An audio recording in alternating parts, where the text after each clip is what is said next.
Washington City Cemetery. It's just a few miles away from St. George, and this is the grave of Electa Westover. Electa is the mother of Edwin and Charles, born in 1802. She would be a contemporary then of Brigham Young and Joseph Smith and Joel Hiltz Johnson, born around those same years. When I first started on my family history, this was the first resting place I wanted to come visit, because she's an important figure to me, someone who I have felt very strongly about because of her story.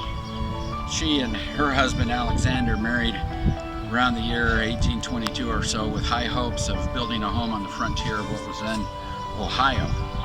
And they raised 4 children, losing one baby along the way, before Alexander died at the age of 34.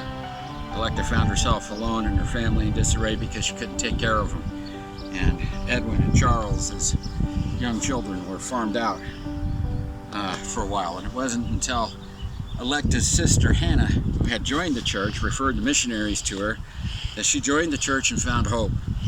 And that hope was culminated by the erection of the St. George Temple, where she gathered all of her children and her grandchildren at that time. Electa's story, though, is meaningful here in the St. George area because Charles eventually settled in Washington City and spent the rest of his life here. And Electa lived with them. Now, it's only minutes from this cemetery to the St. George Temple by car, but of course back then they didn't have a car. And Electa spent the last 8 years of her life as a temple worker there in St. George. So how did they do it? Well, honestly, what they had organized at that time is that people who worked in the temple would get on what they called a temple wagon, and they would travel to the temple all together and be there for a couple of days, and that wagon would bring them back and forth. I'm guessing that a wagon back in those days that traveled the distance from, say, Washington City here to St. George over there would probably take a couple hours at least, not longer. It's 105 degrees today here in Washington City. Can you imagine going to the temple in a wagon, in the dust, in those kind of conditions? And she did that for the last 8 years of her life.